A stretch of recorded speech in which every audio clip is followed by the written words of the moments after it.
Have you ever experienced an emotion that you felt like it was going to kill you? I remember when I was clinically depressed and a single thought could send me down the spiral of thinking that I didn't deserve to be here and that I should just end it. And I've had lately come into my orbit several friends that are going through some really difficult emotions. And I now have a much greater capacity for these types of emotions in myself. And because I've allowed them over the years and developed this kind of resiliency and an allowance, really an allowance of emotions, I also now have capacity to support other people when they are in it without judging, without needing to fix them, without needing them to be any different. So let me share with you this story. So I have a friend, she's going through a divorce and she has two children. She's very, very public about the pain she's in and the sadness, and she's allowing herself to feel these emotions even publicly because she's had enough of the positive psychology, like fake it till you make it, like rah, rah, rah, everything's great all the time. This is my public persona. She's done with that. She teaches radical authenticity and she's living it. She is living it. So the other day, she was just on my heart and I texted her. I said, "Hey, how are you?" And she said, "Oh, I'm in it." I said, "Would you like to chat?" And she replied, "I don't want to be coached." And I replied, "I wouldn't dream of coaching you at a time like this. I have the capacity to support you." Now, this is a word I learned, I don't know, many years ago when I was in another program. Do I have the capacity to not need anything from this other person, to not need them to be any different? Do I have the capacity, the ability to hold space for them, to not say a word? And it reminds me of, sort of a funny story. For me, it's funny. I used to do this support program where part of it was we would take phone calls from people if they were in it, they were in a trigger, and we would ask them certain questions that were kind of scripted, like, okay, what did you do? What did the other person do? Blah, blah, blah. And by the end, it'd be like, okay, what would you do different next time? Well, it was the summertime in Phoenix, and it was many years ago, and my phone overheated in the middle of one of these phone calls. And I'm talking to this guy, and I used to have so many fillers. I didn't realize I'd be like, uh-huh, uh-huh, oh yeah, oh yeah. Do you know what I'm talking about? Every time I did that, it negated someone's experience. It took them out and made it about me. And I had no idea I was doing it. So my phone overheats and it dies. And this guy later blogs. So I wasn't there on the other end of the phone call. He later blogs, "I've never felt so seen and so supported in all of my life." And that's when I was not on the other line. So I learned, shut it. Even in the beginning, when you're learning this, hit mute. So in case you're prone to or, oh yeah, yeah, oh, that must be tough. Like even empathizing or sympathizing with someone is pulling them out of their experience. It is not holding space. And if you're a brilliant coach, like I am, like I'm joking. One of my rackets, one of my go-tos is I think I know a lot of things. So I get to catch myself on that because I know I don't know anybody else's answers. They have their answers. So when I catch myself in that racket, I will take a breath and I will say to myself, I don't know what's best for this person. Only you do, God, universe, source, spirit, or they do through you, right? So I told my friend, I'm like, I have capacity to hold space for you. I will not say a word until you're finished or unless you ask me to. She said, "Okay, then yes, I do want to talk." She said, "But I want to warn you, I'm really angry." I'm like, and like some people have an aversion to anger. I'm like, it doesn't matter. You can do whatever you want to do. You can scream, you can cry. I'm just going to sit there. So I held space for her and she got it out. And at the end, she's like, "Wow, that was just what I needed." Now, I didn't do a thing. Energetically, I was wrapping her up in love. I was just holding her. Energetically, I was present. I wasn't checking my Facebook feed. I wasn't thinking about what I was going to make for dinner tomorrow. I was present with her, 100% present. And that is one of the biggest gifts you can give other people, is to be present for them, to hold space, to not try to fix them. Because my philosophy is nobody's broken, so they don't need to be fixed. So the reason I'm sharing all of this with you is, how are you dealing with these difficult or heavy emotions or unwanted emotions? A lot of times, we push them away. And after going through clinical depression, I did that for so many years, especially sadness. If I felt any type of sadness, I'd be like, nope. And I would distract myself. I would numb out with whatever. And it turned into an addiction. If you've been following me for a little while, you know that I was once addicted to sex. And over the years, I've used other things to numb out: eating, Netflix binging, sleeping too long. It could look like anything. It doesn't have to be drugs, alcohol, gambling, shopping. It could be anything. Anytime I felt any type of sadness, I thought for sure if I allowed that, it would take me down that spiral and I would want to commit suicide. And I didn't want to risk it. So what happened was I operated this low level of depression forever. Like, it was always there. I was always one sappy commercial away from busting out into tears and not recovering for hours or days. So what I learned over the years, many things. Once when I was going through a really difficult breakup, and once when I was grieving the death of my mother, I was introduced to this practice. It's a Buddhist meditation practice, and it doesn't matter what your spiritual beliefs are. I believe this is super powerful for anybody. And it's called Tonglen, Tonglen. This practice is so counterintuitive. So if you've ever done a yoga class or any meditation where they do breathing, many times you will hear, okay, breathe in love and positivity and connection, whatever you want, right? Whatever the wanted states of being or emotions are. And breathe out all your stress, all your anxiety, all your anger, frustration. Tonglen is the opposite. Whatever you are experiencing, so for me, it was like sadness, loss, grief. You breathe it in not only for yourself, but for every single other human being that has ever experienced a breakup, a heartache, a loss of a parent, whatever it is that you're doing the meditation for. And if you do it like I did it, oh my gosh, it was excruciating. It was so painful. I went all in and I took that pain. I was willing to take it for everybody and experience it. And it was painful. Now, this is a process. The ones I did were less than an hour. So it's not, and the painful part is not that long of the process. But at the end of it, there was this liberation of all that energy I'd been pushing down, pushing down, pushing down. It was like out of me. It was no longer in me and I was free. So even though it's counterintuitive, think about, like, if you're willing to feel a little bit of sadness every day, it might be there for the rest of your life. Or if you feel like a shit ton of sadness all at once, it's gone. It's like ripping off the Band-Aid, right? So I highly recommend you check it out. You can go on Insight Timer, which is a free meditation app. Insight, like I see you, like Om, Insight, INSIGHT timer. And there's like a brass bowl on the icon. Check that out. It's free.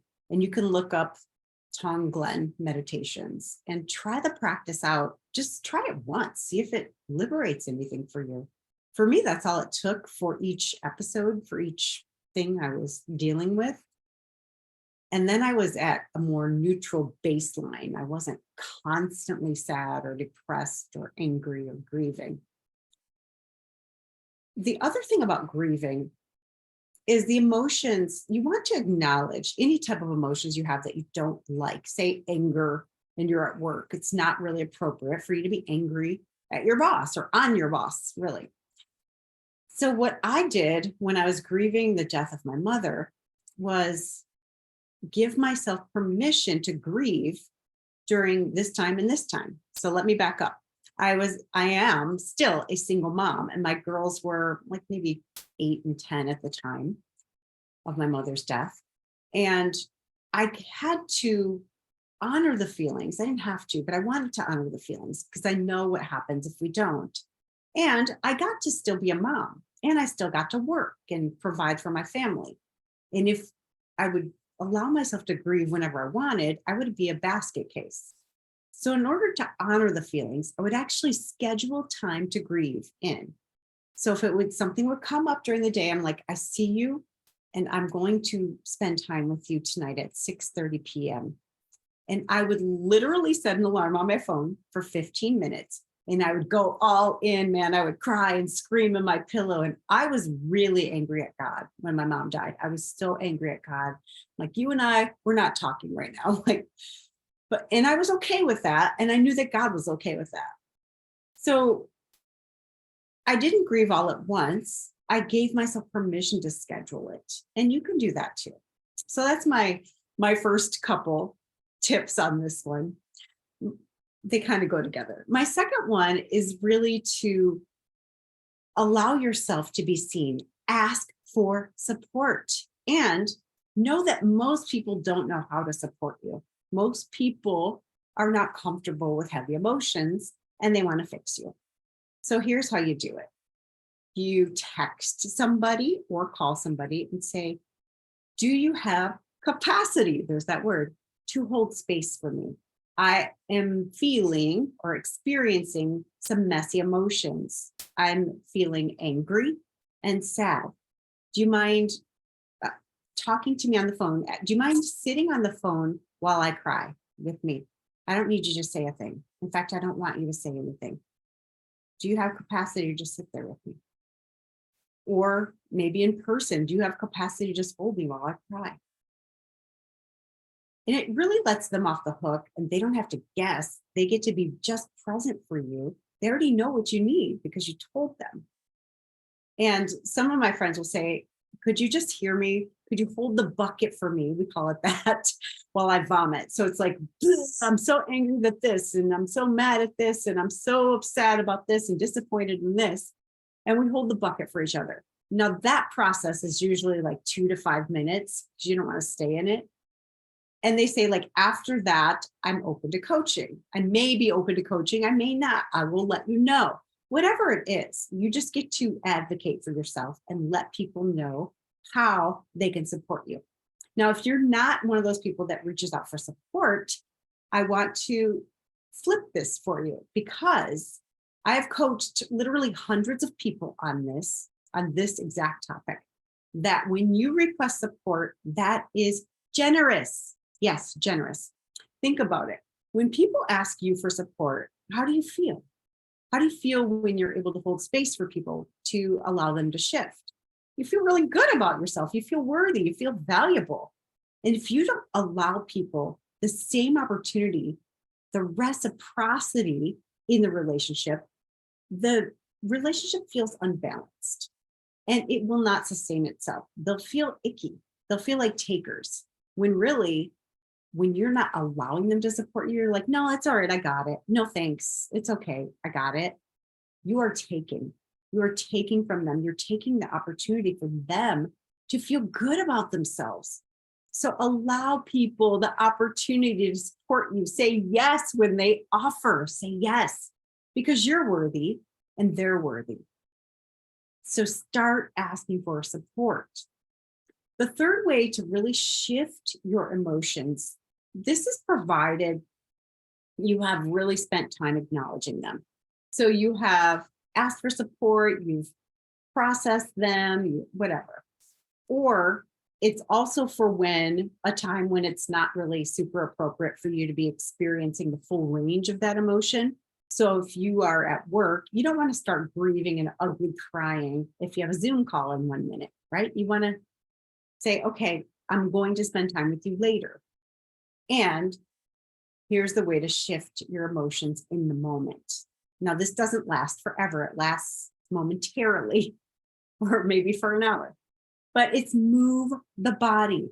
You ever notice, like, if you're stuck in some type of emotional state that your body doesn't move. You ever notice that? It's really hard to be like sad if you're like in vigorous motion, or angry if you're in vigorous motion, unless you're fighting. Sorry, that was an aside. Oh, I cracked myself up.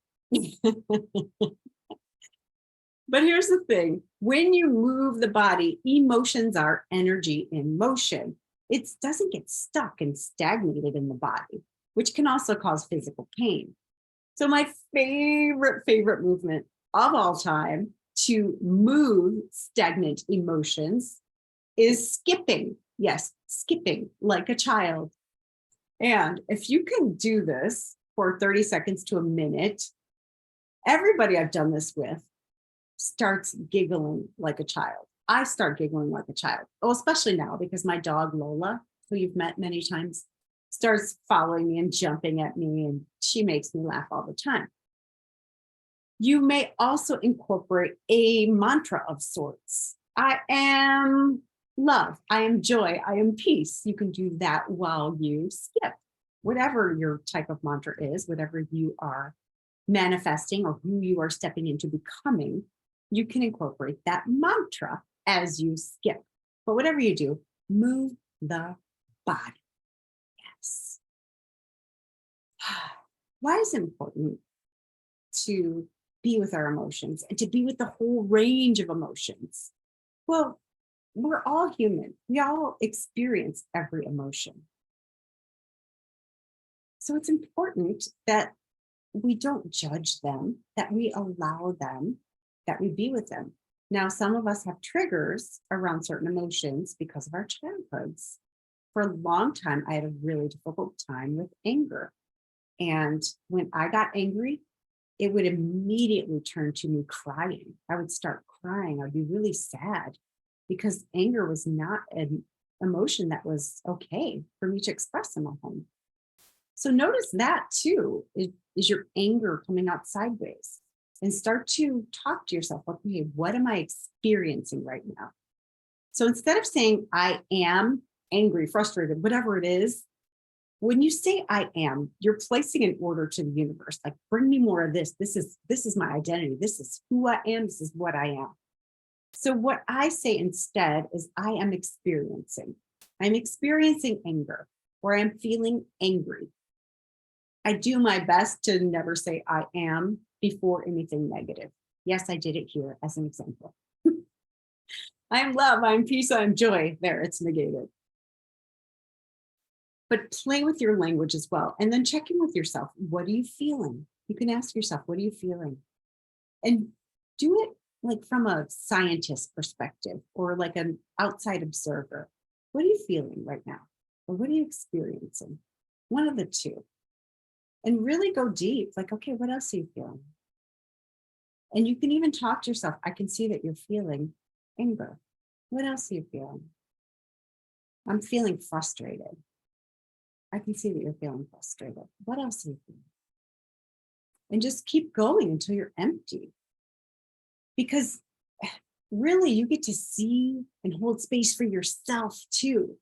And you're going to learn this. Sometimes it takes a while. That's why for me, it's faster for me to get there. Still, if I'm stuck in something, if I pick up the phone like, hey, I'm stuck, somebody will support me and I can see myself a lot quicker that way.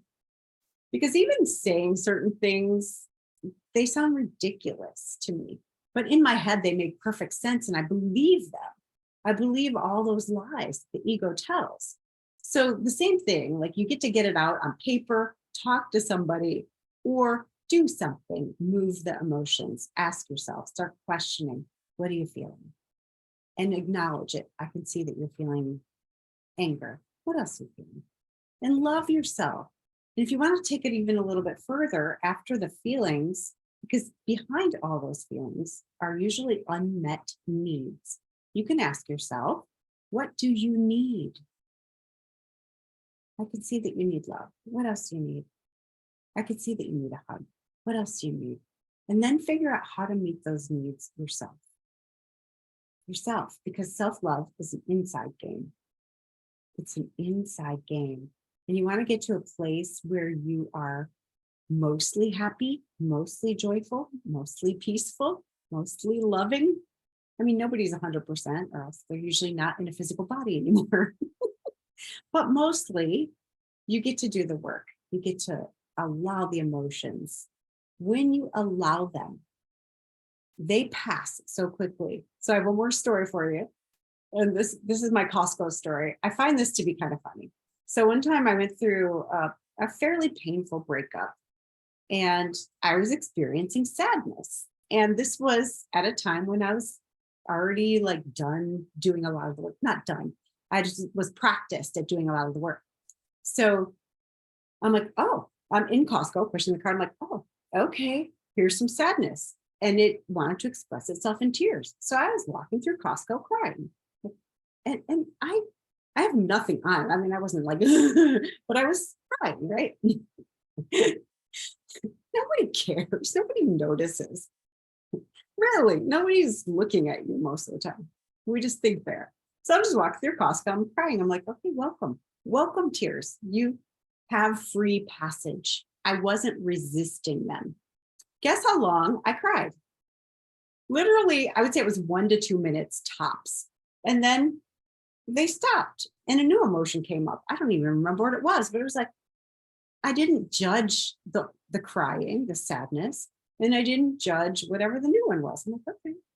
Like it was just like a cloud passing through the sky. They were neutral.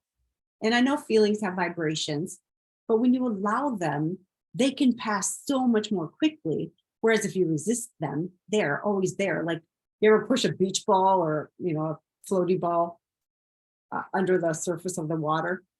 It's just waiting for you to release your hands. It's like popping up. Same with our emotions. You keep your hands on them, keep pressing, pressing, pressing. You lift your arms up to yawn and there it goes. You stop paying attention and the emotions come out, or they come out sideways. You're sad and it comes out as anger on somebody.